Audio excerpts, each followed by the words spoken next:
I probably shouldn't be filming this, but I trust you guys not to say anything. So this is some cool logging company land that I know of, and I've explored it all, and it's been awesome. But recently I came across these signs. I don't know if you can read that. So it says no trespassing, which, you know, is pretty clear. But there's a trail here. If you follow the trail, there's an abandoned campsite with like a fire pit and a bunch of stuff, like leftover firewood. And it's like, that seems like the perfect place to try out the new ultralight camping setup that you may have seen in the previous video, which I'll link for you. So yeah, that's probably like a suggestion, right? There's no reason why I can't go back here and camp, right?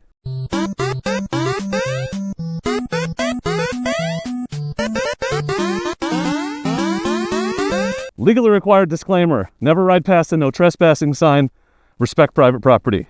Don't do this. That actually says no assing, first of all.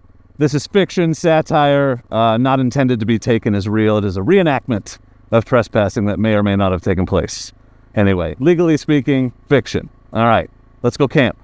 I'm on the KLX because I just got the 300L back and the battery's dead, so got to replace that. But the suspension's done and I'm excited. But look at this trail. You just follow it. Someone's built this, but it's obviously been abandoned. Hasn't been used in a while, but look back here. Look at what I've discovered. Yeah. Firewood, fire pit, clothesline or something. There's even a tripod for hanging a pot. So Ducfan and I are camping here tonight, and we're just going to try to keep it real quiet, real cool. I know the guy that owns this place. I know he doesn't like people being on his property. He's very much against it. It's why he put the signs up. I also know that he almost never comes up here. And it just sucks to see a really awesome property like this go to waste and not get used. So Ducfan and I are going to hang out up here. We're going to be very careful and don't do any illegal things, but let's test out some ultralight camping gear. So I'm just scouting ahead. Ducfan is coming up behind me, so he'll be here in a minute, but let me just show you what gear I brought, because I told you I was going to get out and test that ultralight kit. And I did. That's what's in this bag. That's tent, sleeping bag, sleeping pad, pillow, air mattress inflator, and my whole cooking kit for coffee in the morning. We're actually, I think, going to make brats and just cook them over the fire, which, you know, we'll get to in a bit when Ducfan gets here. So the whole camping kit is in here, but I don't want to sit on the ground, so I brought my chair. I brought my possibles pouch, which is just my knife and like coffee cup and headlamp, all the stuff I always bring. And I brought my table because there isn't one up here, but that's all that's in these side bags. So I still tried to keep it pretty minimal to demonstrate the point of this bag and this kit, and we'll see how comfortable the ultralight kit is. I cannot believe the nerd that owns this never uses this. It's so amazing. Why is he never up here? What an idiot. Here comes the Ducfan on his nice quiet motorcycle. I don't know who put that loud exhaust. Oh, wait, it was me because it's my 450L. So once we're here, we're just going to sit because we don't want to draw too much attention by making a bunch of motorcycle noises. So we're here, we're going to unpack. I'm partially unpacked already. And we're just going to hang out and try to be quiet and stealthy. But Ducfan's here. Okay, so we made it. We're in the site. Ducfan stopped his incredibly loud bike. What do you think about the spot that I found out here? I just don't understand why there aren't 50 people here all the time. I can tell by the hill nobody ever comes up here. Yeah, it's a little disappointing that whoever the freaking nerd is that owns this place doesn't use it. We're going to keep it quiet, keep it on the DL, you know, have a couple beers, just chill out. We're going to wait till it's a little darker to have a fire and cook some food, but I am a little concerned. I made a lot of noise coming. Yeah, you did. But it's okay because even if the guy catches us, I know his wife. And I think she's into me, so I'll handle it. Okay. Yeah, I'll handle it. It'll be fine. She's really hot.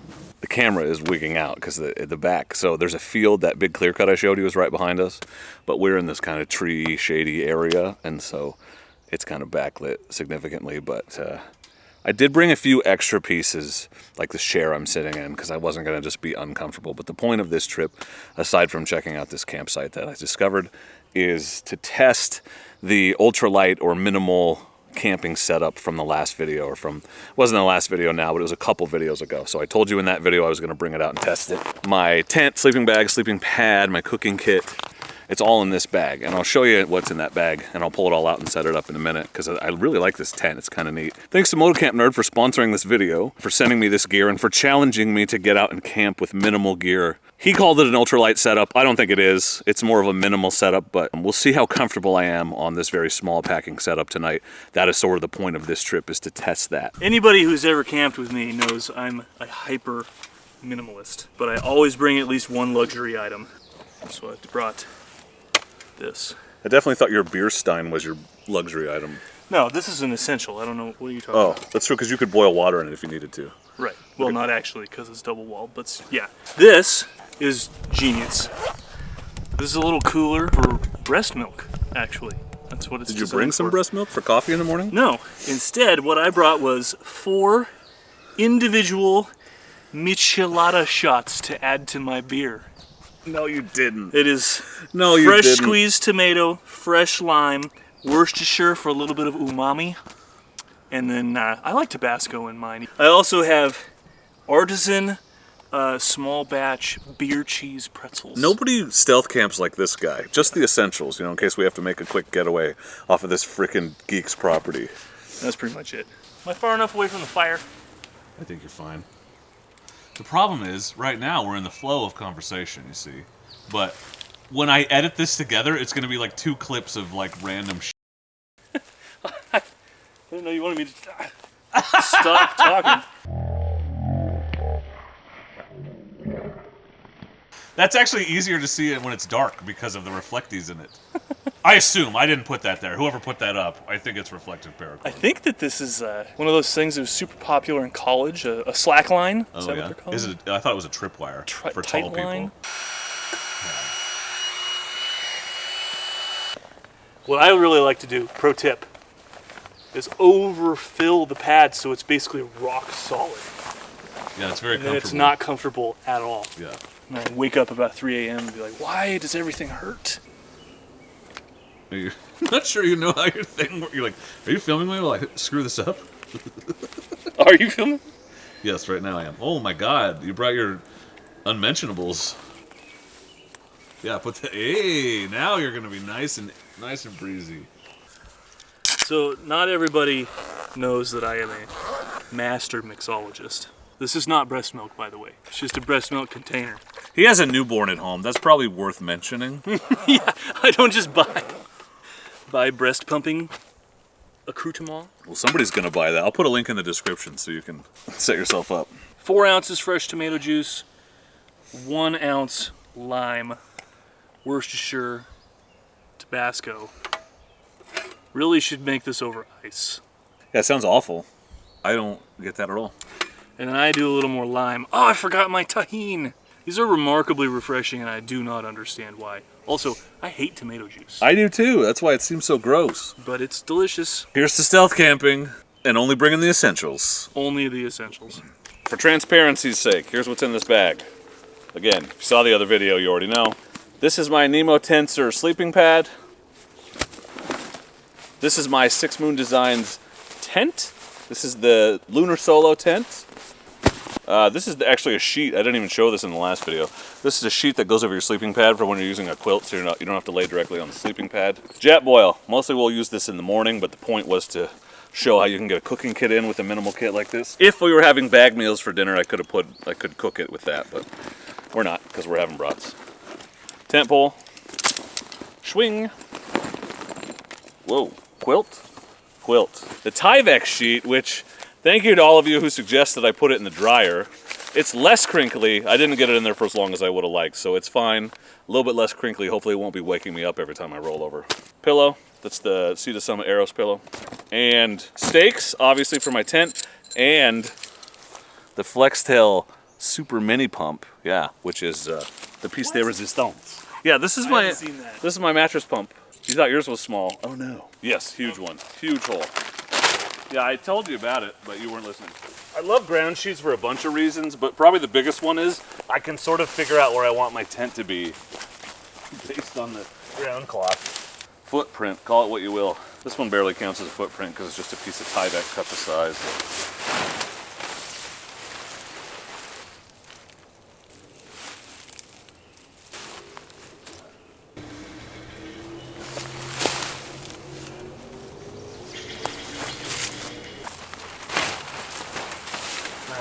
That is not helpful tent stake. Tent's up. Beautiful, beautiful tent. Sleeping pad. I still can't believe this thing is this big. And that much of it was the inflation sack, which I'm not going to use. Sorry, I should talk quieter with stealth camping. We're pretty far from the house. If they haven't noticed this yet, I don't think they're gonna. Yeah, I think we're okay. Tiny, but powerful, just like things I'm acquainted with.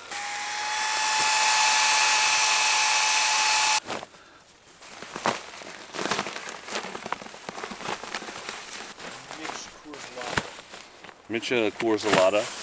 Now the quilt. It's a little bit less expensive, like I said, than the Enlighten equipment ones I've used. So it doesn't pack down quite as small, but I'm guessing it's going to be more than adequate. It's a 20 degree. It's only supposed to be like 50 tonight. You don't like blue? Well, I'm shocked you're using the orange quilt I handed you. Well, all set up. Let's put it in the tent. Nothing left but the pillow. See the Summit arrows? I love how tiny this thing packs.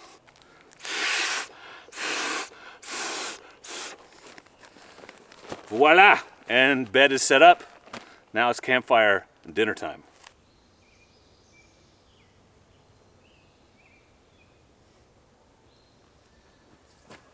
Perfectly good fire pit. Would be a shame to not use it. Let's cook some brats. And they're not even good ones. They're the Johnsonville pre-cooks, but I like that because I don't have to get them cooked. They're delicious. The old standby, Bigfoot Bushcraft fire starters, of course. I still have, I think, 15% off on these, if anyone wants them. Yeah, code Dork in the road. Yeah, I haven't mentioned that one in a while. I like this because you don't have to find tinder. You just need kindling. Oh. First spark. Come nice. On. Come on, let's go. That's what the kids say. Let's go. Stop smothering it, you dumbass. The air got to it. Air's good. Air is good, it's yummy. We love air for fires. We don't just throw all the sticks on. That's actually bad. Man, sure is nice of the homeowner to have left us all this firewood to use over there in this pile. So glad I stumbled across this place. I feel like a pile of freshly chopped firewood is a sign that somebody might be around. Nah, I think we're fine. That guy's not gonna come up here. All he does is play video games all the time and make stupid YouTube videos. Son of a biscuit. Thinks he's some kind of influencer. What a dumbass. He's like a huge dork. And yeah, I should split these, but it's pretty dry, so I'm not super worried about it. So I'm well aware you can't make a real michelada with Coors Light. So I'm thinking it's a, what did we come up with? Mitch Coors Lada, or was it Coors? Doesn't matter. It's a beer with a bunch of gross stuff in it. It should not be good, but it is. It defies everything I know about culinary arts. I hope my wife has something to put breast milk in. I hope you wash those out before you put breast milk in them again. Oh, yeah. And I hope you wash them out before you put that in them. I like how you've gone from not wanting to show your face because of fear of your career to just straight up mixing Bloody Mary beers by a fire on private property on camera. This is classy AF. That's a word for it. Any of my colleagues who see this are going to think more highly of me. You'll probably get a promotion. We have actual hardwood up here, so it's going to take a bit to burn down, so we've decided to puff it up pre-dinner. So Ducfan is going first. And, this is really a Ducfan video. Now that you show your face, you're just like the star of the show. Well, the people are just going to want more. I don't disagree. Well, I put some ferns on mine so he won't see it. Yeah, so you could just duck into a bush. He'll never find you. Yeah. But yeah, if he rolls up, it's every man for himself. Like, I have a career to think about, so I will abandon you and leave you in the clutches of said evil dummy. I think there's an argument to be made, like if he rolls up, you can be like, look, you weren't using it, you frickin' nerd. That's how property law works, right? If you don't use it, you lose it. Yeah, if you're like a dork, you lose it. Other people can get onto your property. But everybody knows that there's nothing in a cigar that's bad for you. Right, literally you can't, like, it's been proven scientifically. Right, it's organic. It is brat time, chili cheese. I love these because, one, they're already cooked, so you can't really screw it up. And two, you don't need condiments because they taste like chili cheese. And we bought condiments and we forgot them. I have a thing of barbecue sauce here somewhere. I swear I brought your mustard up too. It's in one. It's maybe in my dry bag. I think it's in the dry bag. This stick was a perfect length, and I kept trying to sharpen it, and it kept breaking, and now it's very short. Got shorter and shorter. Yeah. Look at that. Ready to go, boys. Putting that on a bun, you know what I'm saying? Again, no condiments required, although they're definitely here. I just haven't gone over there to try to find them yet. Dinner. 10 times better than a dehydrated meal. Arguably just as easy to make. In fact, it's an activity. It gives you something to do. But you need a fire.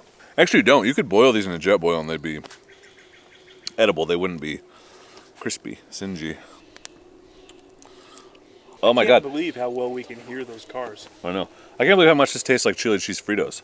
I want to make chili dogs with these. Ooh. And then put chili cheese Fritos on top. It's going to rotate just a little bit. Let's turn it.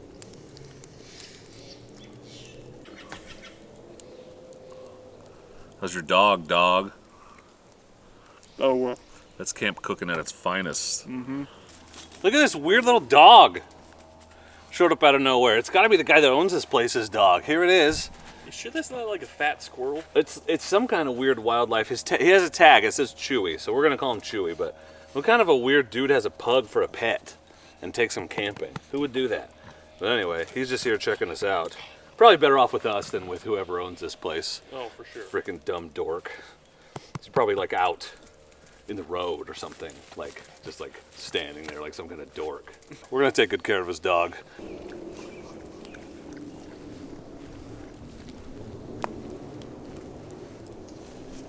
You know, it's all about the sounds of nature, the wind through the trees, the crackling fire, the alcohol-fueled V8s racing around a quarter-mile dirt track 4 miles away.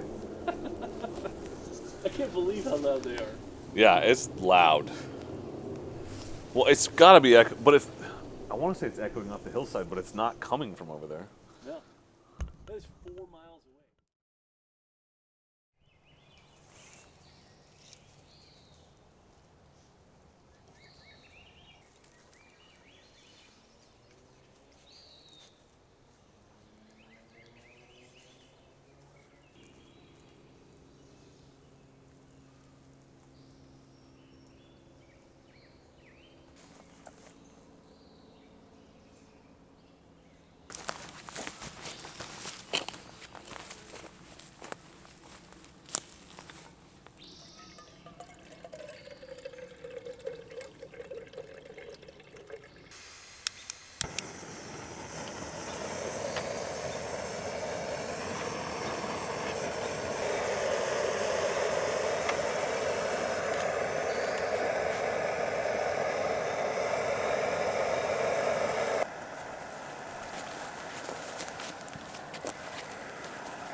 Good morning. Wow, I look great this morning. Last night was an interesting object lesson in tent site selection and placement. All night last night, I kept saying, I don't think I like where I put that tent. So you always want to put your head uphill, right? But the problem is I had a side hill going on too, and I should have pulled the stakes up and moved the tent, but I was being stubborn or lazy or both, and I didn't. So I spent all night sliding down into the door, and I kept waking up with my pad wrapped around the one tent pole because it had slid down, because downhill was towards the door. Other than that, I slept really well. That setup is pretty comfortable considering how compact it is, but that's a total self-own. It's a fail on my part, but the gear I feel like did great. I'm not unhappy with the tent or the sleeping pad. I was worried about the sleeping pad the most because I just really like a good sleeping pad, but it's a good sleeping pad, 3.5 inches.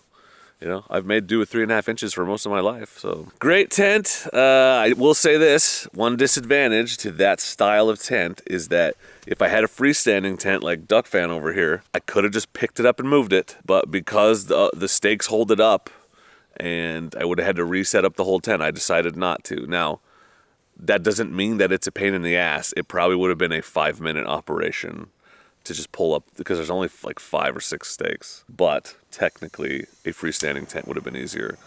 But also, those freestanding tents pack bigger and are a lot more expensive. Also, I don't know if you've figured it out yet based on the fact that my dog is here, or like my complete disregard for no trespassing signs, or our very clever and not at all overt references to things like the owner being a nerd whose wife is hot, but we're on my property. This is my woods. That's the joke.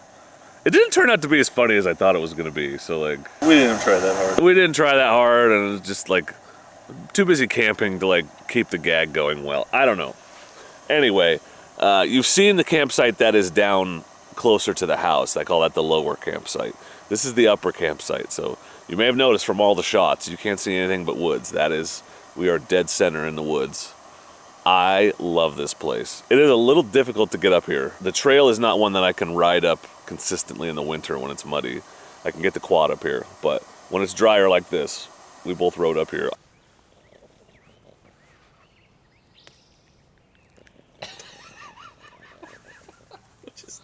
You didn't like that. That's brutal.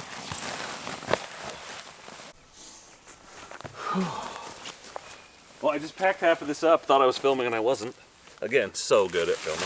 But honestly, this pad is the part of this kit that I was most skeptical about, because it's the most important to me, and I just couldn't believe that one that packed this small and that wasn't super expensive. It's only $200, which again is not cheap, but it's not. Expensive pads are expensive. It was very comfortable. I'm shocked. It's very possible that this replaces my other pads permanently. If it packs smaller and is just as comfortable, why wouldn't I use it? And the R value is higher. It's like a 5.